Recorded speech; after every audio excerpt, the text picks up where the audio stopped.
네, 오늘 받으실 성경 말씀 함께 보겠습니다. 오늘 오바댜 1장 1절로 4절 말씀 함께 보겠습니다. 오바댜 성경 1285쪽이네요. 오바댜 1장 1절로 4절을 저와 함께 3절씩 교독을 하겠습니다. 오바댜의 묵시라. 주 여호와께서 에돔에 대하여 이와 같이 말씀하시니라. 우리가 여호와께로 말미암아 소식을 들었나니 곧 사자가 나라들 가운데 보내심을 받고 이르기를 너희는 일어날지어다. 우리가 일어나서 그와 싸우자 하는 것이니라. 보라, 내가 너를 나라들 가운데 매우 작게 하였으므로 내가 크게 멸시를 받느니라. 너의 마음의 교만이 너를 속였도다. 바위 틈에 거주하며 높은 곳에 사는 자여, 네가 마음에 이르기를 누가 능히 나를 땅에 끌어내리겠느냐 하니 내가 독수리처럼 높이 오르며 별 사이에 깃들지라도 내가 거기에서 너를 끌어내리리라. 여호와의 말씀이니라. 아멘. 우리 기도하고 시작하겠습니다. 할렐루야. 임마누엘 언제나 우리와 함께 하신다 약속하신 사랑의 하나님 아버지, 감사를 드립니다. 하나님께서 거룩히 이날을 구별하여 기념하라고 하는 이날, 저희들이 말씀을 사모하여 주의 전에 나왔습니다. 모였습니다. 아버지 하나님, 말씀의 깊은 속으로 들어갈 때 여호와 하나님의 영광의 영이 드러나며 불로 이 시간 임하여 줄 줄 믿습니다. 아멘. 아버지 하나님, 오늘 이 성경의 깊은 속이 깨달아질 때 우리 마음이 평안함이 오며 우리 마음속에 아버지 하나님의 깊은 속이 깨달아지고 열리고 그것을 통해 우리가 더욱더 하나님께 깊이 나아가서 함께 교제하며 누리는 그런 은혜의 삶을 살게 하여 주시옵소서. 아멘. 예수님의 이름으로 기도드립니다. 아멘. 오늘 이 시간 성경 예언 24번째 시간입니다. 오늘 우리 함께 풀어볼 성경 예언의 말씀은 제목이 뭐로 되어 있죠? 에돔 족속을 향한 하나님의 예언, 그 놀라운 힘. 그렇습니다. 우리가 지난번에는 요 전에 풀었을 때 제목이 뭐였죠? 에서를 향한 이삭의 예언, 그 놀라운 힘이었죠. 그동안 우리 창세기 속 그 예언의 말씀을 보다가 3주 전부터 특별 강해로 편성해서 하나님을 지워버린 프랑스, 그 슬픈 자화상을 주제로 이제 3주간 저희가 말씀을 제가 풀어서 함께 나눠봤는데요. 그때가 이제 마침 파리올림픽 개막이 되면서 개막식 공연의 내용이 사단이 그 민낯을 거짓없이 드러내는 그런 일이 일어나는 바람에 사단이 샴페인을 너무 빨리 터뜨렸던 것 같아요. 그래서 우리 속담에 보면 모난돌이 정맞는다라는 말이 있는데, 그 사탄의 전략과 그 민낯이 드러남으로 인해서 제가 이제 연관되어서 그 사단의 정신으로 충만한 프랑스의 철학, 사상, 혁명, 이런 것들이 하나님을 어떻게 대적해 왔는지 역사 속에서 중세 이후 현재까지 나타난 그런 하나님의 말씀을, 역사와 하나님의 말씀을 하나씩 대조해 보면서 3주 동안 살펴봤었죠. 그리고 이제 지난주 마지막 주에는 예수님을 증언하는 두 증인이 무엇인지, 어떻게 증언하고 있다가 핍박을 받고 죽임당했다가 다시 부활하였는지, 그것을 또 지난주에 살펴봤었죠. 여러분, 그 3주 동안에 유익하셨나요? 아멘. 아멘. 이 시대 영적 전쟁이 얼마나 정말 치열한지, 또 사단이 얼마나 간사한 방법을 사용해서 인간을 멸망의 길로 끌고 가는지를 우리가 볼 수가 있었어요.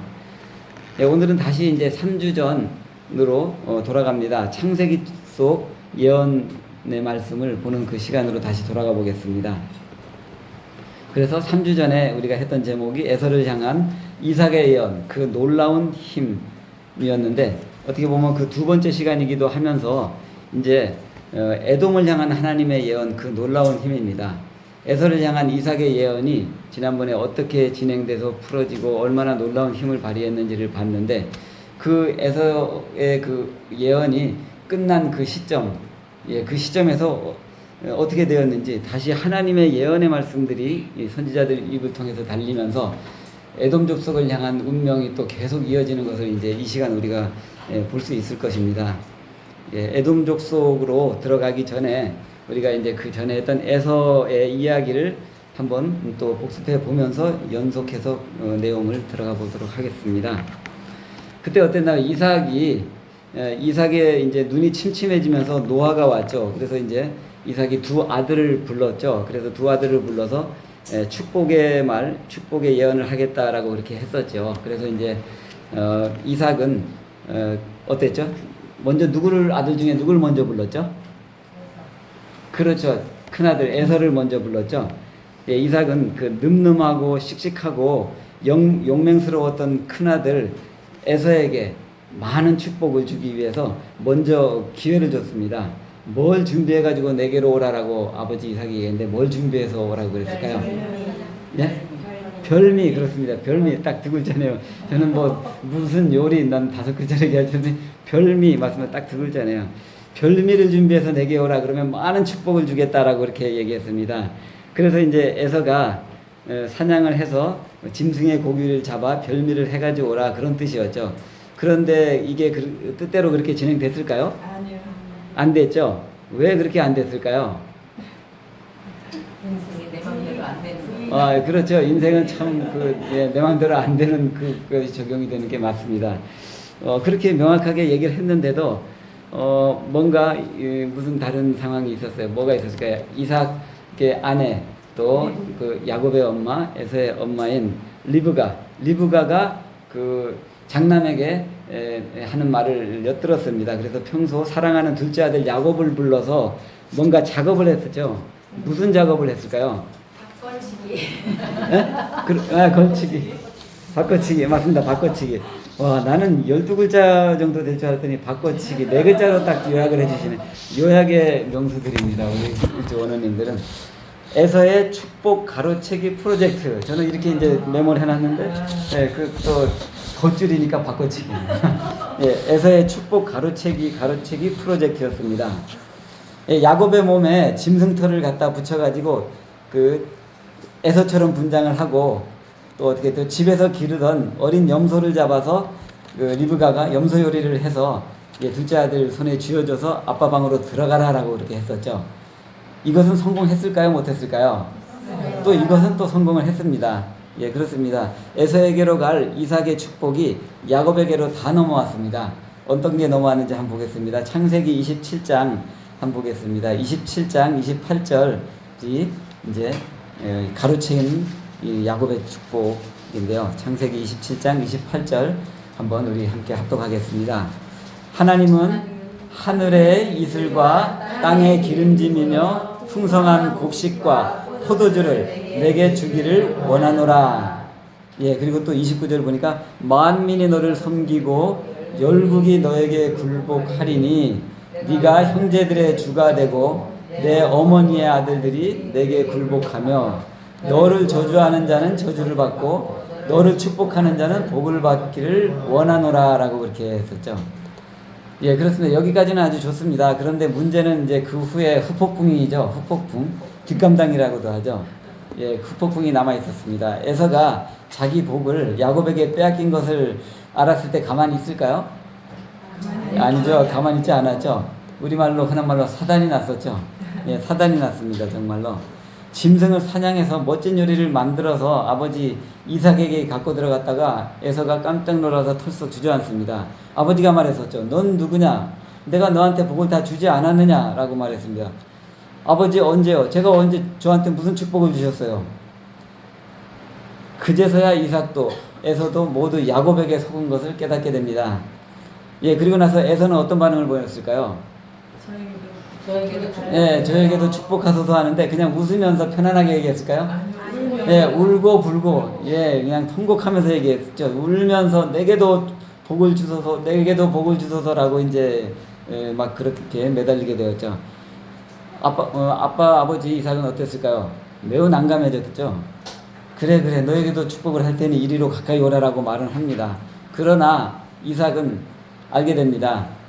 이 일이 그냥 되어진 것이 아니라 하나님이 주시는 생육, 번성, 충만, 다스림 이 모든 축복이 누구에게로 향하고 있었는지 이제 감을 잡았습니다. 자기의 생각, 나의 생각에는 용맹스러운 사냥꾼, 들사람인 장남 에서가 집안을 잘 지켜줄 수 있을 것이기 때문에 장자에게 모든 축복권이 가야 된다라고 그렇게 생각을 했었는데 그게 아니구나.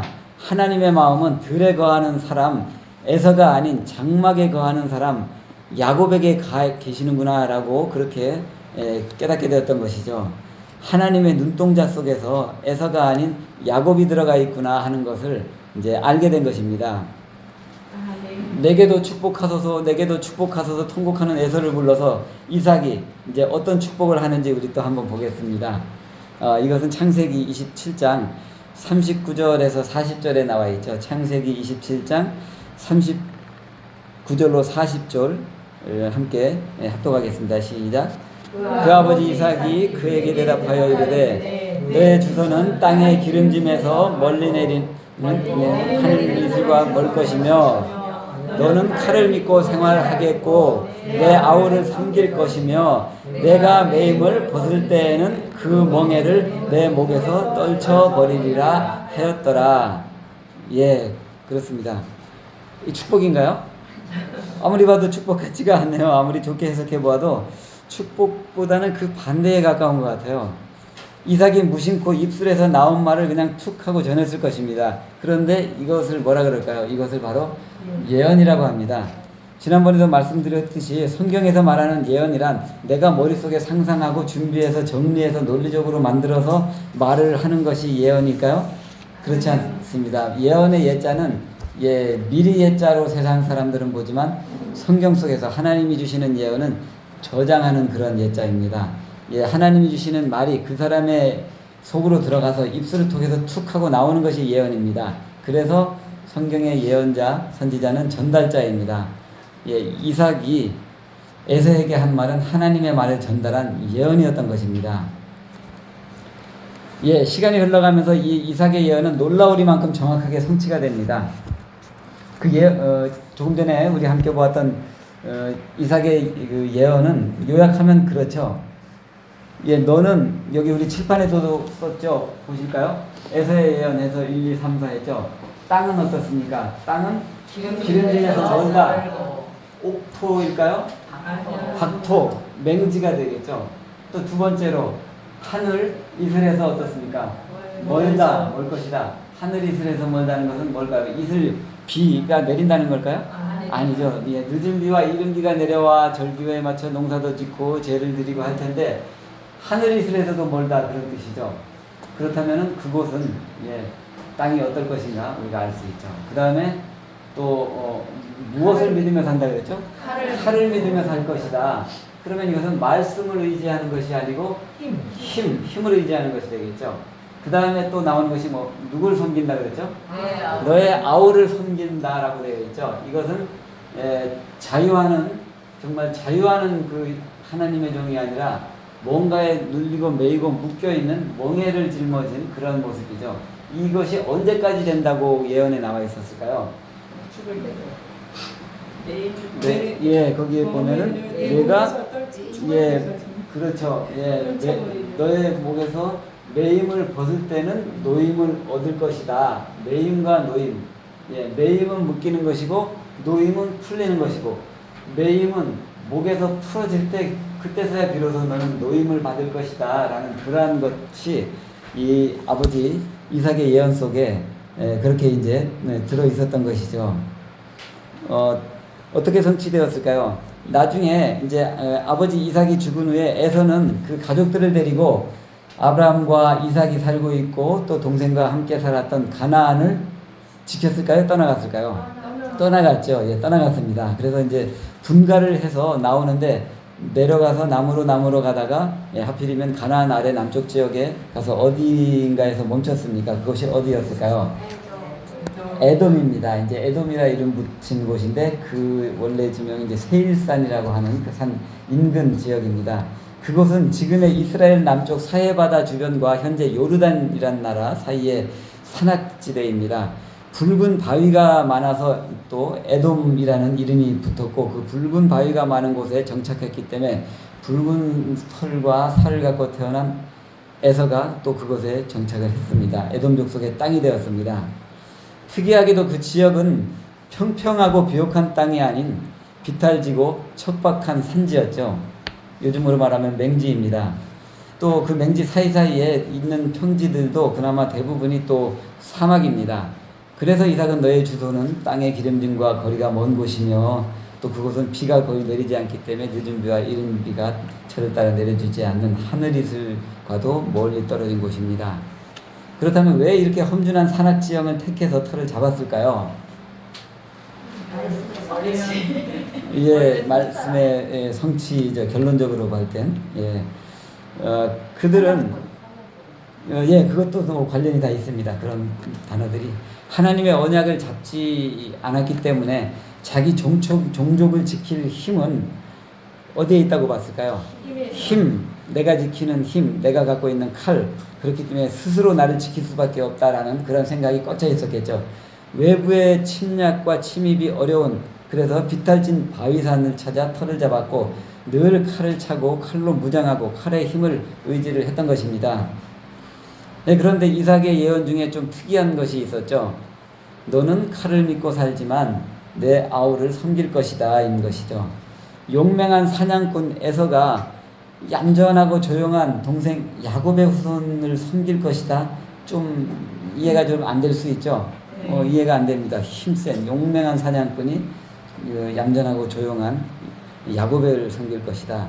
에서의 후손들은 그 형제지간이었던 야곱, 이스라엘 족속들이 출애굽해서 가나안으로 들어가기 위해서 길을 열어달라는 요청을 받았을 때 그 에서의 후손들은 어땠을까요? 그것을 받아들여졌을까요? 안 받았죠. 단호히 거절했죠. 그리고 땅 한 평도 열어주지를 않았습니다. 그것이 민수기 20장 17절에 나와 있었죠. 그래서 당연히 그 당시 이스라엘 민족들은 아래로 멀리 돌고 돌아서 갈 수밖에 없는 길을 그렇게 택했었던 것입니다. 그 후에도 에돔 족속은 다른 이방 족속들처럼 이스라엘과 크고 작은 여러 가지 분쟁을 일으키죠. 또 그렇게 이제 힘들게 해오는데 결국 다윗 왕 때 되었을 때 다윗 왕이 어떤 것을 했었죠? 이방 족속들을 정벌하는 그런 전쟁들을 벌였었죠. 그때 이방 족속과 함께 에돔의 나라, 에돔 왕국을 함께 쳤습니다. 그래서 에돔 나라 사람들, 많은 그 사람들 18,000명을 거의 죽이고 그 땅을 정복을 했죠. 그래서 이제 에돔 왕국은 어떻게 됐죠? 이스라엘의 속국이 됐습니다. 속국이 되어서 이스라엘은 그곳에 국경 수비대를 통치 거점과 같은 수비대를 설치해서 결국은 이제 에돔 족속과 야곱 족속은 주군과 신하의 관계가 되는 것이죠. 역대상 18장에 보면 또 그것이 나와 있죠. 역대상 18장 13절을 보면은 다윗이 에돔의 수비대를 두매 에돔 사람이 다 다윗의 종이 되었더라라고 그렇게 나와 있죠. 이삭의 예언이었던 에서야 너는 동생을 섬길 것이다라는 말이 또 그렇게 성취가 된 것이죠. 이제 이삭의 에서에 대한 예언 마지막 부분을 또 한번 함께 보겠습니다. 그건 18장 아마 13절일 겁니다. 역대상 18장 13절에 보면은 다윗이 에돔의 수비대를 두었다라고 나오고 또 에돔 사람은 모두 다윗의 종이 되었다라는 그런 것이 이제 역대상에 나와 있습니다. 그렇습니다. 마지막 예언의 그 뒷부분이 뭐였었죠? 아까 우리 함께 읽어봤듯이 네가 매임을 벗을 때에는 그 멍에를 너의 목에서 떨쳐버리리라 라고 그렇게 되어 있었죠. 속국이 되어서 주인과 종의 관계로 지내오면서 에돔 족속은 늘 반전의 기회를 노렸습니다. 그러나 이스라엘이 솔로몬 왕이 그러다가 이제 솔로몬 왕이 죽은 후에 이스라엘이 어떻게 되었죠? 이스라엘이라는 나라가 어떻게 되었죠? 그렇죠. 북이스라엘과 남유다로 갈라졌었죠. 그렇습니다. 에돔은 남유다의 그 통치권만 인정하겠다고 그때 선언을 했습니다. 그리고 그 후에 여호람 왕 때 또 에돔 족속들은 반란을 일으켰고 그 후에도 크고 작은 분란을 계속해서 일으킵니다. 그것은 뭘까요? 이스라엘 아우의 족속 이스라엘로부터 벗어나기 위한 몸부림이었다라고 이렇게 볼 수 있죠. 멍에를 벗어내기 위해서 무진장 애를 쓰는 모습이 지속적으로 그 후에 나왔습니다. 그러다가 이제 결국 기회가 왔습니다. 무슨 일이 생길 것일까요? 이제 그렇습니다. 이스라엘이 바벨론의 어느 왕이죠? 느부갓네살 왕의 침입을 받았죠. 그래서 어떻게 됐을까요? 이스라엘이 포로로 잡혔지만 이스라엘의 나라는 철저하게 무너졌죠. 철저하게 무너졌습니다. 백성들이 모두 바벨론의 포로로 잡혀 끌려갔습니다. 이렇다면 어떨까요? 에돔 족속들에게는 이것이 위기일까요? 기회일까요? 그렇죠. 기회입니다. 기회입니다. 매임에서 노임을 받을 기회가 드디어 온 것입니다. 이스라엘 백성이 바벨론에서 70년간 노예와 같은 삶을 살면서 에돔 족속들은 그 목에 매인 칼을 벗어냈습니다. 그 후에는 그들에게 자유가 오고 또 그들도 생육하고 그들도 번성하고 그들도 충만하고 다스리는 그런 나라를 세우고 그런 삶을 살아가게 되었을까요? 어떻습니까? 살아가게 되었다라고 생각하시는 분 없네요. 모두 다 그렇지 못하다라는 쪽으로. 그렇습니다. 이것이 에돔 족속의 정말 비애입니다. 그렇게 되질 못했죠. 이삭의 예언의 족쇄는 풀렸지만 하나님이 많은 선지자 이사야, 예레미야, 또 에스겔, 오바댜, 스가랴 등 선지자들의 입을 통해서 예언의 말씀을 붙여넣어 주었는데 그 에돔 족속을 향한 하나님의 예언의 말씀은 늘 그 말씀 속에는 어떤 단어들이 있을까요? 심판, 멸절, 진노, 무너짐 이런 것들이 공통적으로 나타납니다. 이사야서 34장 4절과 5절을 보면은 여호와의 칼이 하늘에서 족하게 마셨은즉 보라 이것이 에돔 위에 내리며 진멸하기로 한 백성 위에 내려 그를 심판할 것이라. 여호와의 칼이 피 곧 어린 양과 염소의 피에 만족하고 큰 사륙이 에돔 땅에 있으리라. 사람들과 함께 살던 가축들도 다 죽고 짐승들도 멸절되리라 라는 그런 이제 말을 이사야가 하게 되는 것이죠. 그리고 이제 또 몇 구절을 함께 보겠습니다. 말라기 1장을 한번 함께 보겠습니다. 말라기 1장 4절 말씀 우리 함께 같이 합독을 해볼까요? 말라기 1장 4절 시작. 에돔은 말하기를 우리가 무너뜨림을 당하였으나 황폐한 곳을 다시 찾으리라. 그러니와 나 만군의 여호와는 이르노라. 그들은 싸울지라도 나는 헐리라. 사람들이 그들을 일컬어 악한 지경이라 할 것이요 여호와의 영영한 진노를 받는 백성이라 할 것이며. 아멘. 그들이 성을 쌓을지라도 내가 헐어버리리라 라는 말이 나오는군요. 그리고 또 보니까 여호와의 영영한 진노를 받는 백성이라 할 것이며 라는 그런 말이 나옵니다. 이것은 하나님의 말이 말라기의 입을 통해 붙었던 그런 이제 예언인 것인데요. 또 우리 보겠습니다. 우리 오바댜서를 한번 함께 보겠습니다. 선지자 오바댜를 통해서 하나님이 어떤 심판의 말씀을 하셨는지 또 한번 우리 살펴보겠습니다. 형제인 이스라엘에 대해 적대감을 품고 늘 옆구리에 가시 같은 행동을 하는 데 대한 하나님의 진노는 오바댜 1장에 줄곧 나오는데요. 오바댜 1장 이제 10절로 14절 말씀에 특히 더 나와 있는데요. 우리는 이 중에서 지금은 오바댜 1장 10절, 11절 이 두 절을 또 우리 함께 같이 합독을 해보겠습니다. 내가 현재 야곱에게 향한 포악으로 말미암아 네가 수치를 당하고 영원히 멸절되리라. 네가 멀리 섰던 날 곧 이방인이 그의 재물을 빼앗아가며 외국인이 그의 성문에 들어가서 예루살렘을 얻기 위하여 제비 뽑던 날에 너도 그들 중 한 사람과 같았느니라. 라고 이렇게 말씀이 나와 있네요. 이것은 유다 백성이 바벨론에 끌려갔을 때 끌려가고 남은 유대 땅에 텅 비었겠죠. 그 텅 빈 유대 땅에 누가 들어왔을까요? 다른 많은 이방 족속들이 들어와서 막 주인인 양 뛰고 다니며 뽑고 또 남아있는 유대인들을 괴롭히고 했겠죠.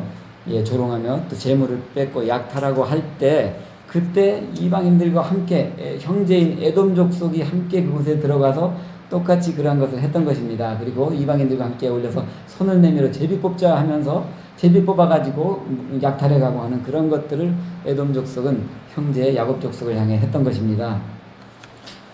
12절로 14절에는 너는 형제의 날 곧 그의 재앙의 날에 방관해서는 안 됐을 것이고 하나님이 이제 그들에게 훈계를 하는 것입니다.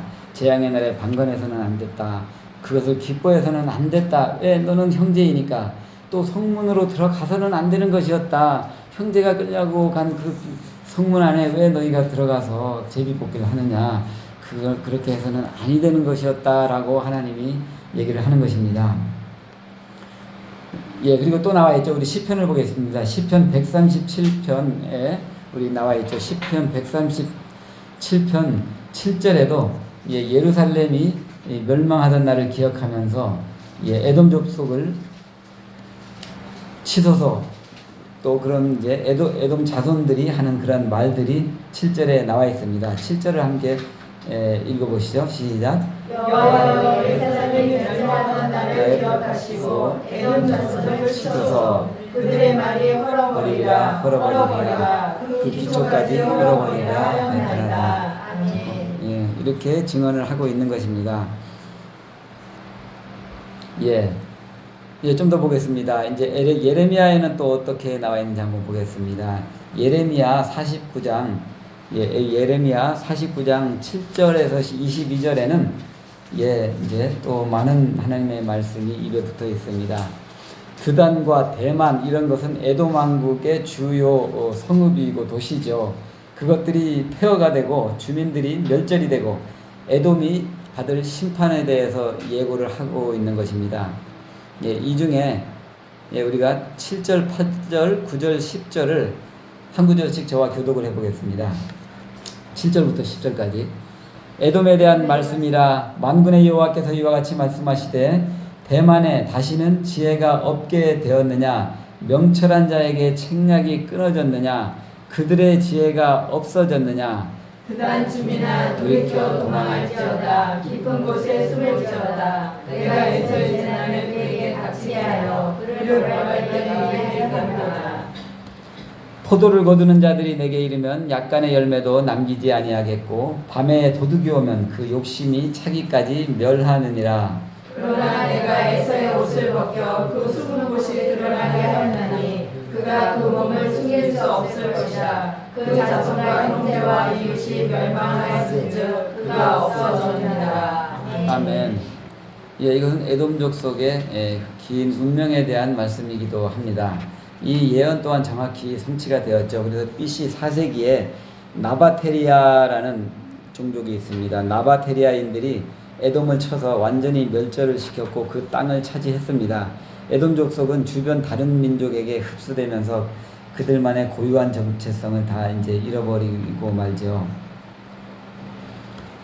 요르단 그 남부 지역 버스라에는 나바테리아인 유물 유적 관광지가 있습니다. 많은 관광객들이 성지순례의 하나로 그 나바테리아인 유물 유적 관광지를 찾는데요. 사실은 이 유물 유적은 누구의 유물 유적일까요? 이것은 그 에돔 족속의 그 유물 유적입니다. 거대한 바위 틈에 깃들여서 에돔 족속이 얼마나 그 스스로 살기 위해서 노력을 했는지가 다 나와 있습니다. 그 바위를 뚫어서 큰 바위 구멍을 뚫어서 그 속에다가 주거지를 만들고 공중 목욕탕을 만들어 놓고 회의실을 만들어 놓고 마을 촌락을 형성해 놓고 정말로 놀랄만한 그런 이제 일들을 스스로 했습니다. 왜일까요? 스스로 살아야 했으니까. 그래서 사람들은 이것을 세계 7대 불가사의가 중 하나로 이렇게 분류하기도 합니다. 그런데 그 7대 불가사의라고 부를 정도의 그 놀라운 그 흔적들, 유물 유적지의 이름이 뭘까요? 나바테리아 유적지입니다. 나바테리아 유적지입니다. 에돔 유적지라고 붙어야 할 것이 정상인데 이름조차 에돔이라는 것이 성경뿐 아니라 고고학 자료나 역사책이나 관광 유적지에서도 에돔이라는 이름, 지명은 남아있지 않습니다. 그 예언의 놀라운 힘입니다. 나바테리아인들이 나중에 그곳을 이제 차지해서 또 에돔인들이 밀려 내려가긴 했지만 나바테리아인이 살았던 그 기간에 비해서 대부분의 기간과 그곳에 터를 잡고 그 어떤 그 왕국을 형성해 놓은 것은 에돔인들입니다. 에돔 족속이 다 해놓았던 것입니다. 나중에 그러나 역사학자들은 이런 성경적 배경, 하나님 말씀의 예언을 알지 못하기 때문에 어느 날 얼마 안 됐습니다. 몇십 년 전에 고고학자, 역사학자가 그것을 우연히 발견했습니다. 놀라가지고 그것을 이제 발표를 했겠죠. 그래서 이제 그것이 관광 유적지가 되었는데 그냥 역사가들은 나바테리아인이 살던 유적지다라고만 합니다. 그러나 성경의 깊은 속을 알고 예언의 말씀에는 나바테리아인이 유적지가 아니라 에돔의 유적지죠. 에돔 족속들이 그렇게 험한산하게 만들어 놓은 유적지이지만 그러나 지금 오늘날 어떤 곳에서도 에돔이라는 이름의 흔적이 남아있지 않습니다. 하나님이 멸절하리라, 멸망하리라, 끊어지리라, 사라지리라, 없어지리라 하는 말의 힘은 예언의 힘인 것입니다. 예, 야곱의 형이고 이삭의 장자였던 에서와 에돔 족속에 대한 그러한 심판은 전설 속의 이야기가 아니라 너무나 리얼할 역사적 사실입니다. 고고학에 의해서, 역사학자에 의해서 발견된 지금도 살아있는 유적지이기 때문인 것이죠. 예, 그 하나님의 말씀은, 하나님의 예언은 한 점 오차도 없이 그대로 이루어진다는 절대적 권위를 갖고 있다라는 것을 우리가 알 수가 있는 것이죠. 예, 이제 에돔 족속의 인물들 중에 그 하나님의 제사장을 핍박하고 하나님께 대적했던 두 인물이 있습니다. 그래서 이제 그 두 인물에 대해서 한번 이 시간 제가 말씀을 드리면서 예언적으로 풀어를 보겠습니다. 예, 이스라엘의 첫 번째 왕이 누구였죠? 사울입니다. 사울 왕입니다. 사울 왕 때에 도액이라는 그러한 사람이 있었습니다. 그것이 어디에 나와 있을까요? 사무엘상에 나와 있죠. 사무엘상 21장 7절을 함께 보도록 하겠습니다. 사무엘상 21장 7절, 예, 우리 함께 합독하겠습니다. 사무엘상 21장 7절.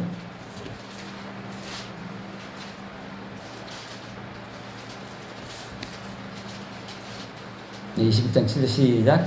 그날에 사울의 신하 한 사람이 여호와 앞에 머물러 있었는데 그는 도액이라 이름하는 에돔 사람이요 사울의 목자장이었더라. 아멘. 예, 그렇게 이름이 뭐라고요? 도액. 예, 도액입니다. 도액은 히브리어의 원 뜻으로는 불안이라는 그런 뜻을 담고 있다고 합니다. 불안. 예, 불안하다 할 때. 그는 에돔 사람이었고 사울 왕의 신하였고 또 사울 왕으로부터 목자장이라는 직분을 받았지만 상당한 요직을 맡은 자이죠. 그리고 이스라엘로 이스라엘인으로 자기를 바꿨다고 할 만큼 그는 뭐에 능했을까요? 이런 걸로 볼 때 처세에 능했겠죠. 처세술에 능했지만 이스라엘인을 자처했지만 그 마음속엔 하나님이 있었을까요? 네, 없었겠죠. 예, 그 심중에는 하나님보다는 출세지향의 마음이 가득 찼던 인물입니다. 이 사람으로 인해서 큰 화가 이스라엘 제사장들에게 미치는 큰 사건이 일어납니다. 네, 어떤 사건일까요? 짐작이 또 되실 겁니다. 예, 여러분 다윗이 그렇습니다. 요나단과 만난 후에 이제 요나단으로부터 아버지의 그 상태를 보니까 상태가 더 심해져서 이건 멀리 더 피해야 되겠다 생각했죠. 그래서 이제 도피를 해가지고 사울 왕이 피해서 노비라는 땅, 노비라는 지역으로 가서 누구를 만나러 갔을까요? 누구한테 찾아갔을까요? 그렇죠. 제사장이었죠. 이름이? 예? 그렇습니다. 그렇죠. 아히멜렉. 그렇죠. 아히멜렉을 만나서 아히멜렉으로부터 어떤 도움을 받았을까요? 아히멜렉이 주는 떡, 진설병을 받아먹었던 그런 일들이 도피 중에 있었죠. 그때 다행히 다행이 아니죠. 불행히도 다윗이 아히멜렉을 만나는 그 자리에 누가 있었을까요? 도액이 있었습니다. 두 사람 간의 대화를 당연히 들었겠죠. 아히멜렉이 또 진설병을 꺼내서 다윗이 먹고 다윗이 그거에게 주어서 함께 먹는 것을 봤겠죠. 예, 그렇습니다. 당시 다윗은 매우 굶주렸고 목숨을 연명하여 쫓기는 처지였지만 아히멜렉에게는 뭐라고 말했죠? 사울 왕의 밀명을 받고 왔다라고 얘기했고 그 제사장은 아무 의심 없이 그렇게 믿고 또 진설병을 꺼내 주었고 다윗에게 또 죽었던 골리앗의 칼을 꺼내서 다윗에게 주었었죠. 예, 도액은 사울이 다윗을 죽이려 한다는 그 사실을 알자 이제 자기가 본 것을 출세의 기회로 삼는 기회가 그에게 옵니다. 이제 사울왕 앞에서 그는 그 사실을 다 쉽게 말해서 밀고 한 것이죠. 일러 바친 것이죠. 사울왕은 어땠을까요? 그 말을 들었을 때. 신났어요. 신났어요? 기회가 왔죠. 신나는 기회가 왔지만 그 마음속은 불이 붙었겠죠. 분노가 불같이 타올랐을 것입니다. 그리고 기회가 왔다라고 했겠죠. 도액이 있는 그 도액은 어땠을까요? 그 사실 그대로만 전했을까요? 아니면 사실에다 뭔가를 덧붙여서 얘기했을까요? 그는 출세를 하기 위한 기회로 삼아야 했기 때문에 그 사울 왕에게 말할 때 매우 과장해서 얘기를 했습니다. 그래서 사울 왕의 가슴에 더욱더 기름을 끼얹게 되었죠. 사울 왕의 그러한 분노가 이제 사무엘상 22장 17절에 나옵니다. 왕이 좌우의 호위병에게 이르되 돌아가서 여호와의 제사장들을 죽이라. 그도 다윗과 협력하였고 또 그들이 다윗이 도망가는 것을 알고도 내게 알리지 아니하였음이라 라고 하나, 왕의 신하들은 어땠습니까? 여호와의 명령 다 죽이라 라는 그 여호와의 명령을 사울의 신하들이 이행을 했을까요?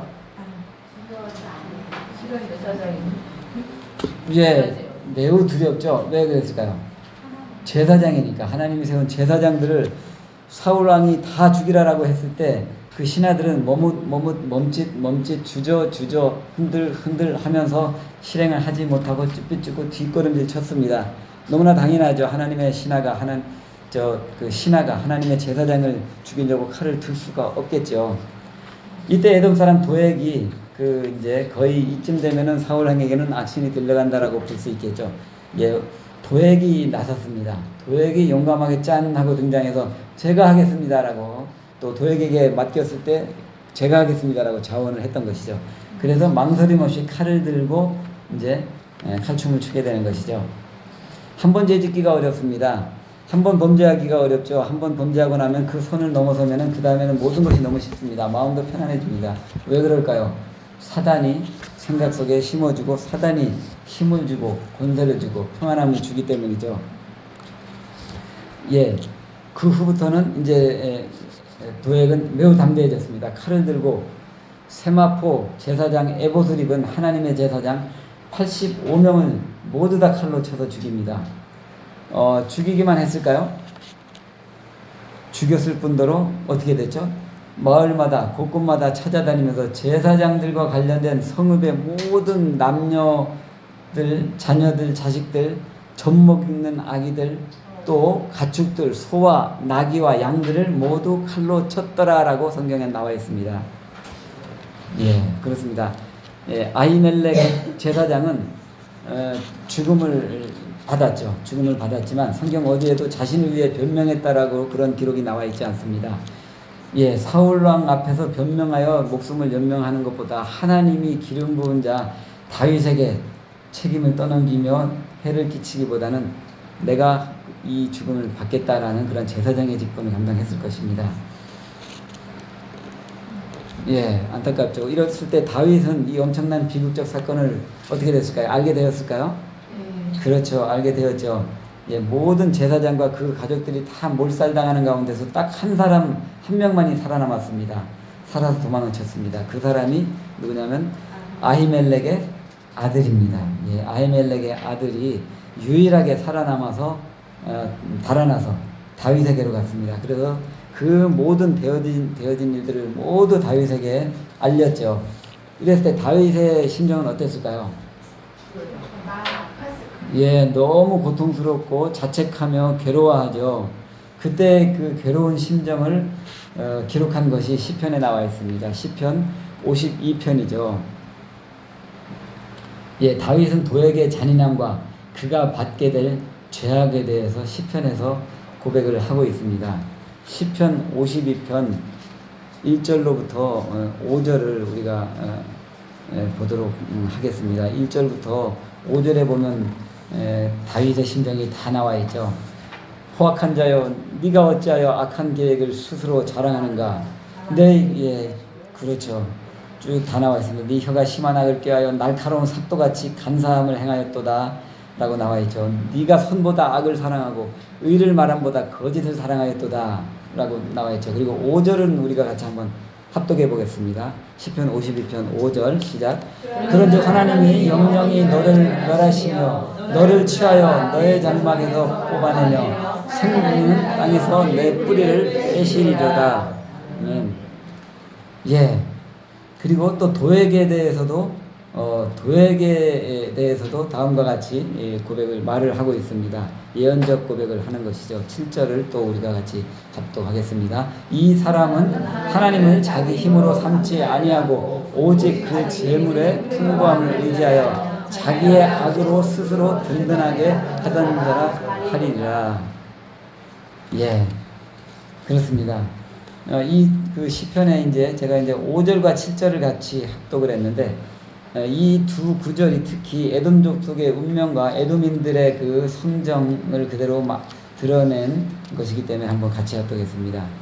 7절을 보면 도액의 인성, 도액의 성정에 대해서 말한 것인데 이것을 거슬러 타고 올라가다 보면 도액의 조상인 야곱의 형제 에서의 성정과 에서의 마음, 에서의 인성이 그대로 나타난 것처럼 많이 그렇게 일치를 하고 있죠.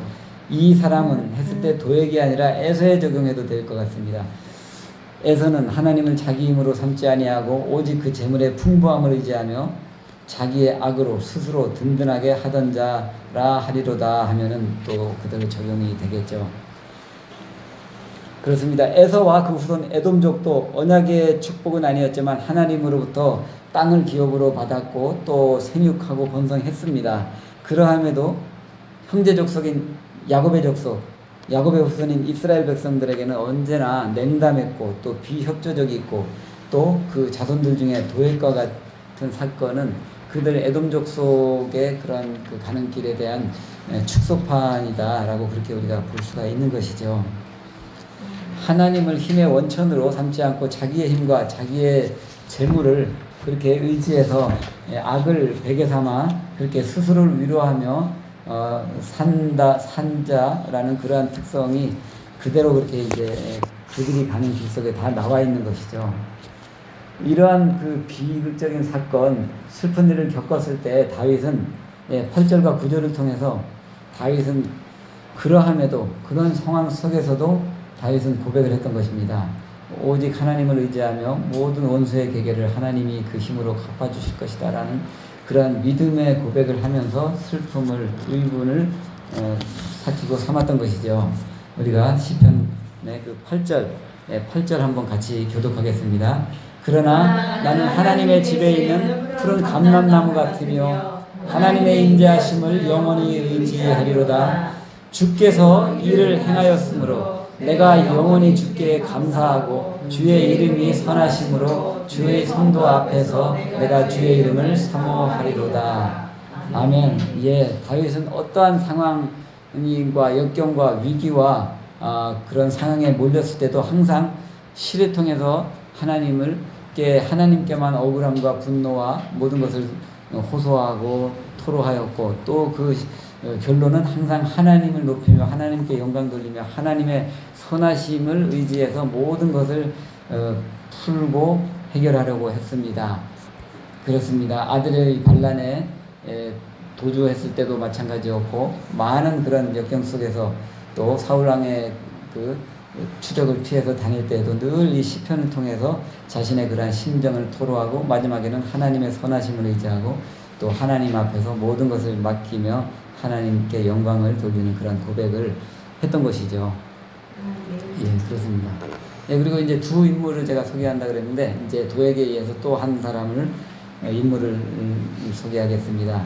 이 사람은 BC 주전 63년에 그 이스라엘을 정복했던 로마 제국의 그 폼페이는 그 에돔 지역을 유대와 분리해서 독립적으로 그 통치를 했죠. 그리고 에돔족의 후손인 한 인물이 나타납니다. 어느 인물일까요? 예, 에돔족의 한 인물이 나타나서 왕의 자리를 차지해서 유대 나라를 통치를 하는 인물이 등장을 합니다. 누굴까요? 그렇죠. 헤롯왕이죠. 맞습니다. 예, 헤롯왕입니다. 이 사람은 여러분들이 잘 아시는 헤롯왕입니다. 에돔족 속의 후손이 유대의 왕이 되어서 유대인을 다스린다면 이게 뭐지? 분명히 에서의 예언 속에서는 그게 아니었는데 큰 자가 작은 자를 형이 아우를 섬길 것이다 라고 했는데 그 에돔족 속에서 왕이 와서 유대를 통치했잖아 라고 그렇게 또 갸우뚱하게 생각할 수도 있지 않을까요? 예, 그렇습니다. 이삭의 예언의 효력이 다해서 이렇게 된 것일까라고 또 생각을 할 수도 있을 것이고, 예, 우리가 이제 모든 직분은 이제 그런 것은 이제 세상 임금의 권세가 그게 하나님의 힘에서 나왔는지 아닌지를 우리가 분별을 해야 되는 것이죠. 예, 이삭의 예언의 효력이 과연 다했을까요? 헤롯은 왕의 그 직분과 기름 부은 받은 자가 아니라 하나님의 기름 부은 자, 유대의 왕, 선지자, 제사장, 우리의 구주 메시아 예수 그리스도를 핍박하고 괴롭히고 찌르기 위해서 그 사역의 사명을 받고 등장했던, 어떻게 보면은 어둠의 통로의 그러한 이제 역할을 했던 것이죠. 하나님으로부터 권세를 받은 그런 세상의 임금이 아니죠. 그래서 그는 메시아가 태어났다라는 그런 말을 들었을 때, 동방박사로부터 그 말을 들었을 때 그 어떤 일들을 벌였죠? 애들을 다 죽여라. 그렇죠. 아기들, 유대 왕이 난 것에 대해서 불안해하면서 겉으론 태어난 척 정보를 탐색하다가 정보를 얻지 못하게 되자 결국은 그렇습니다. 그 베들레헴에서 난 2살 미만의 모든 사내 아기를 다 죽였습니다. 그리고 메시아 예수의 길을 또 평탄하게 하기 위해서 빛을 증언하러 왔던 자 누구죠? 침례 요한의 목도 베었습니다. 결국 메시아 예수 그리스도와 또 대적하는 그러한 길을 감으로써 이삭의 예언이 끝난 후 하나님의 예언에 따라 멸망의 길을 재촉하는 하나님의 예언의 성취의 하나로 그렇게 또 이 임무를 봐야 될 것입니다. 창세기 3장 15절 뱀의 후손이 여자의 후손의 발꿈치를 무는 것 같이 뱀의 후손의 길을 따라간 이 임금이었다라고 우리가 그렇게 볼 수가 있는 것이죠. 에돔 족속의 도액이 하나님의 제사장 85명을 다 죽이고 에돔 족속의 후손인 헤롯 왕이 또 제사장이며 또 여자가 낳은 자 중에 가장 큰 자다라고 했던 침례 요한의 목을 베고, 또 에돔 족속의 분봉왕 헤롯 가문이 또 아브라함 가문의 후손 약속의 씨, 이 땅의 영원한 제사장 선지자 왕인 예수 그리스도의 목숨을 빼앗았던 것은 하나님의 진노와 저주가 임할 것이라는 이사야, 스가랴 등 많은 선지자들의 그 하나님의 예언의 성취인 것이죠. 그런 후에 에돔 족속 후손들의 가는 길을 또 보도록 하겠습니다. 예언대로 선지자의 외침대로 에돔 족속의 운명은 축복이 아닌 멸절과 무너짐, 저주의 길을 그렇게 이제 가는데요. AD 주후 70년 로마의 그 티투스 장군이 어디를 포위했죠? 예루살렘 성을 다 포위를 했었죠. 그리고 나서 이제 유대가 멸망을 당할 때 흩어져서 또 산발적으로 살아가던 그런 이제 에돔의 후손들은 이제 유대인으로도 흡수되고 또 이렇게 돼서 유대교로 개종도해서 살기도 했었는데, 이 사건이 났을 때 에돔 족속들은 완전히 흩어지고 완전히 멸절되며 그 이후로 다시는 어떤 족속으로서 나라와 영토를 찾고 회복하지도 못하고 역사 속으로 이제 사라졌죠. 오늘의 이스라엘은 2000년 만에 다시 나라를 되찾고 그 형태를 갖추었음에도 또 블레셋 족속은 팔레스타인 지역으로 와서 분쟁을 통해서지만 지금도 어떤 영토를 갖고 있는 형태를 유지하고 있지만, 에돔 족속은 페트라 유적지라는 관광지로서만 존재하게 된 것이죠. 하나님의 언약의 줄을 가볍게 여기고 세상에서 받은 축복에만 관심이 있었던 에서와 그 에돔 족속이 걸어가는 그 길, 슬픈 길, 슬픈 역사라고 이렇게 할 수 있는 것이죠. 에돔 족속이 가는 길이 왜 이렇게 됐을까라고 했을 때 그 원인은 크게 한 2가지 정도로 우리가 요약을 할 수가 있습니다. 첫 번째는 하나님의 언약과 장자권을 너무 가벼이 여기고 하나님의 그 말씀이 흐르는 조상들의 장막을 늘 벗어나서 들과 산으로 다니길 즐겨 했던 그 결과이죠. 그리고 2번째로는 형제이자 언약의 백성인 이스라엘 형제와 대적하는 교만과 악행이 너무나 반복적이었고 지속적으로 행해진 결과이다라고 그렇게 우리가 볼 수가 있는 것이죠. 이 놀라운 역사적 성취와 예언의 힘 앞에서 우리는 어떠한 자세로 하나님 앞에 또 서야 될까요? 우리는 이것을 한번 살펴봐야 되겠죠. 돌아봐야 되겠죠. 전도서를 한번 보겠습니다. 전도서 12장, 전도서 12장 13절 14절 찾아서 함께 우리 합독을 해보겠습니다. 전도서 12장 13, 14절. 예, 차지주의하고 합독하겠습니다. 시작. 일의 결국을 다 들었으니 하나님을 경외하고 그의 명령을 지킬지어다. 이것이 모든 사람의 본분이니라. 하나님은 모든 행위와 모든 은밀한 일을 선악간에 심판하시리라. 아멘. 예. 예, 그리고 또 14절에 보면 하나님은 모든 행위와 모든 은밀한 일을 선악간에 심판하시리라 그렇게 나와 있죠. 우리가 정말 의지하고 우리가 바라보고 우리가 소망하고 꿈꾸고 믿어야 될 곳은 우리는 어디일까요? 하나님이죠. 하나님 한 분밖에 없습니다. 나의 지혜와 나의 재능과 나의 힘과 나의 의지와 나의 높은 자존감이 하나님의 날개 아래에 있을 때 하나님이 능한 손으로 그 지팡이가 되고 막대기가 되어 또 하나님의 선한 도구로 또 사용하고 열어주시지만 하나님과 함께 하지 않았을 때 장막에서 멀리 벗어나 있을 때는 그것은 하나님을 대적하게 되는 험준한 산지와 바위 틈 속이 되는 것이죠. 그렇습니다. 하나님의 백성을 뜻하는 그 야곱 족속 그리고 세상에 속한 백성들의 운명이 이제 오바다서 이제 지난번 봤던 1장에서도 이제 비유적으로 은유적으로 이제 그렇게 나와 있죠. 우리 오바다서 한번 다시 또 보겠습니다. 오바다서 1장 17, 18절을 같이 우리 합독을 하겠습니다. 오직 시온 산에서 피할 자가 있으리니 그 산이 거룩할 것이요 야곱 족속은 자기 기업을 누릴 것이며 야곱 족속은 불이 될 것이며 요셉 족속은 불꽃이 될 것이요 에서 족속은 지푸라기가 될 것이다.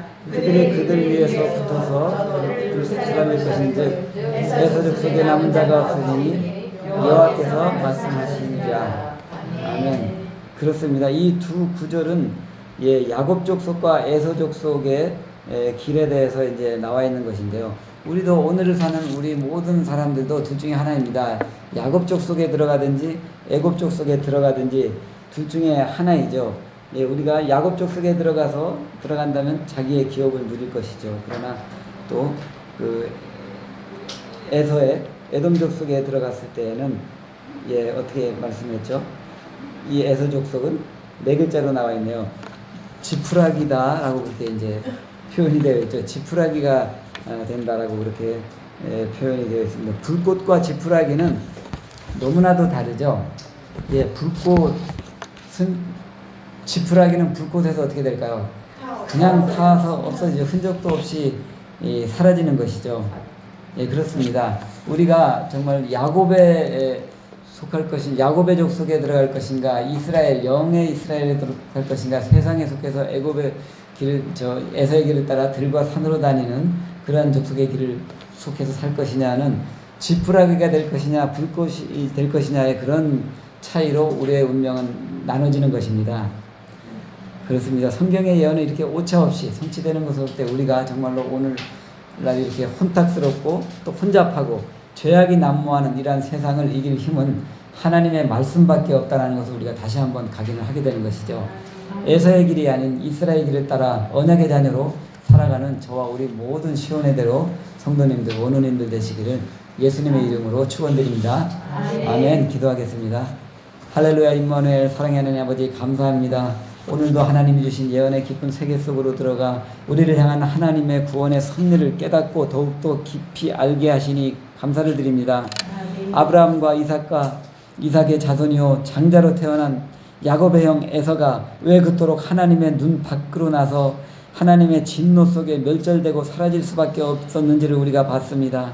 이삭의 예언대로 붉은 산 바위 틈에 깃들여서 단절된 요새와 같은 성을 쌓고 스스로를 지키는 데는 성공했지만 하나님의 낯을 피하고 하나님의 말씀으로 걸어가며 형제인 야곱의 후손 이스라엘을 대적하고 냉담하며 가시처럼 찌르며 하나님과 대적했을 때 그들이 가야 될 길이 어떠한 것인지를 우리 이 시간 또 보게 되었습니다. 아버지 하나님, 우리들은 선지자의 예언의 말씀으로 경고를 받았음에도 아버지 하나님 돌이키지 않고 멸망의 길을 가고 흩어지고 이방 속에 흡수되어 사라지는 그러한 족속들의 가는 길을 보았을 때 우리가 정말 야곱의 길을 갈 것인지 에서의 길을 갈 것인지 에돔 족속에 속할 것인지 이스라엘 족속에 속할 것인지를 새롭게 알게 하시니 감사를 드립니다. 하나님의 언약의 줄을 붙잡고 살아가는 것이 얼마나 큰 축복이고 생명의 길인지 영원한 길인지를 우리가 다시 한번 깨닫게 해주시니 감사를 드립니다. 믿음의 조상의 길을 걸어간 믿음의 후사가 가는 그 길을 따라 우리가 이날 이 시대를 우리의 삶을 살아가며 혼탁한 이 바벨의 시대를 믿음으로 살아가며 여호와의 찬송이 되어서 여호와의 눈동자 안에 들어가서 여호와의 날개 안에 들어가서 승리하며 이겨내며 살아가는 저희들이 되게 하여 주시옵소서. 아멘. 예수님의 이름으로 기도드립니다. 아멘. 아멘.